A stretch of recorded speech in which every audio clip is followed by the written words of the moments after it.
Okay, today's news. What's going on?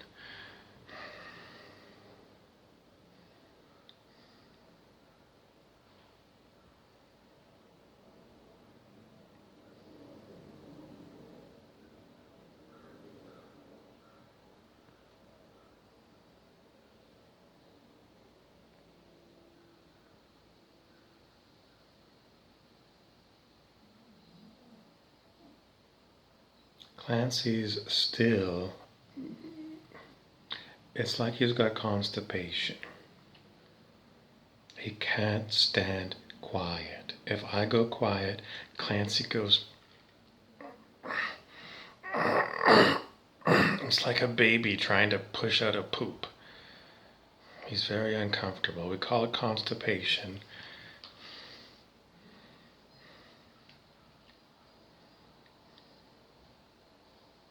Yesterday, when we went for a drive, we saw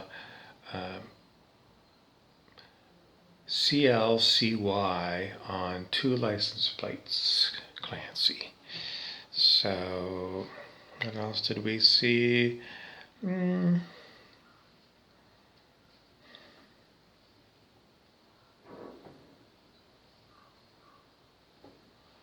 was yesterday's news.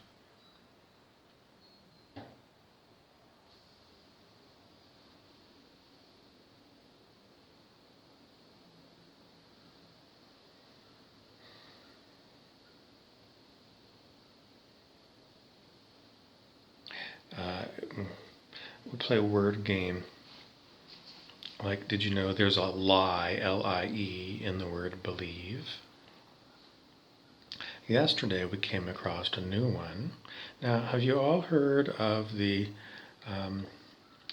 British conspiracy theorist David Icke? I-C-K-E. He talks about the British royal family being reptilians, and he's trying to get us all to wake up so that we can let go of the tyranny of planet Earth. We saw the word, hold on. Okay, we see the word Ike, I-C-K-E, in the middle of the word wicked.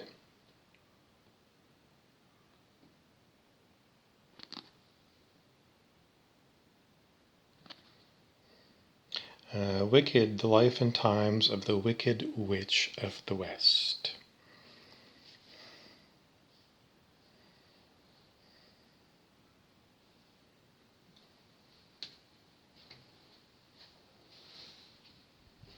Does it mean that there's nothing but lies in the word believe? Way back somewhere, someone decided that believe was going to be spelled I before E except after C, and it was going to give you a lie in the middle of believe. But if you intentionally spelt it E-I-V-E, then you wouldn't have a lie in believe. Nevertheless, someone thinks maybe they're clues. Some of us sometimes think that the game gets too far. We get too caught up in looking for words within words. But our friend Rumpy many years ago taught us about Jacques Derrida. And Mr. Derrida, Professor Derrida, said that this is one way you can look for hidden meanings in what people are saying, to break down the words, to see what other words are within the words. So we still do this quite a bit. Other ways you can look to see hidden meanings in what people are saying: reverse speech. In other words, in the olden days, when we had LP records, if you took an LP record by Led Zeppelin and you played it backwards on your record player, Stairway to Heaven, you would get My Sweet Satan. So now there's computer apps that you can use to listen to, a recorded video or something, and then the computer will play it backwards for you so you can look to see what hidden words are in there. Is it really what they mean? Well, it's all about discerning meaning, and I'm going to have to leave it at that for you. What's going on?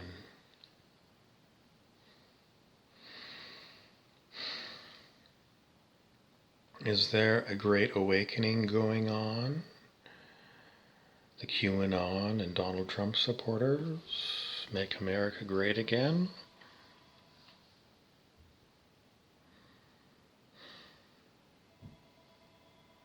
What kind of awakening? Some of the awakening is definitely political, painting the Democratic Party as evil. We know jolly well that the Republican Party is just as guilty. And, it's a pre-manufactured story. A lot of it is true. The great cabal that runs the planet. What is the great cabal? It's the enormous capitalistic monolithic. I mean, when I was young, I could go downtown. There was lots of little shops downtown where I could get things. And now when I drive around town, those shops are gone. Long, long gone. And what we have now is pretty much dollar store and Walmart. Is that an improvement? In the old days, not that long ago, but I don't know which particular election campaigns it was, but it said, when it was election time, are you better off now than you were 4 years ago?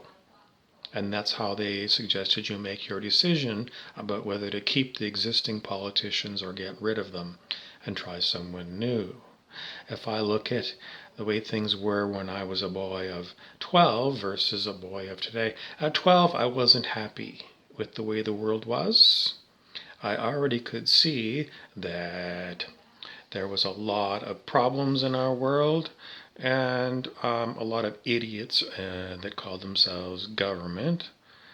Today, are we better or we're worse off? We're worse off.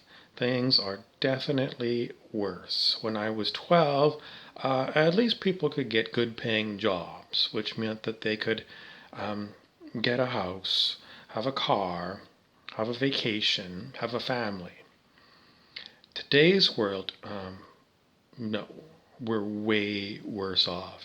Yes, there are some people that can still do those things, but I see an awful lot of people who can't. In those olden days, 40 years ago, a lot of people got company pensions. So when they retired, they had an income.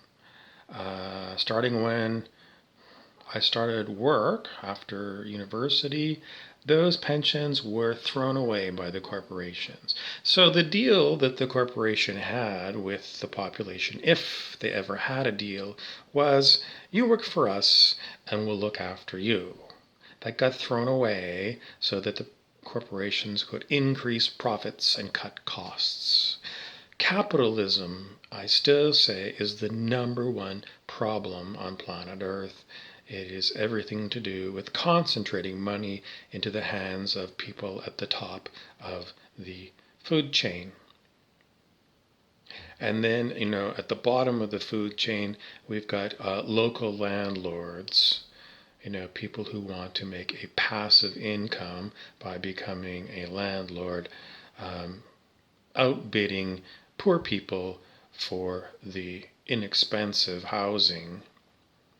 In other words, these landlords who already have a house of their own are denying people, a level or two below them on the socioeconomic strata, denying those people the chance of home ownership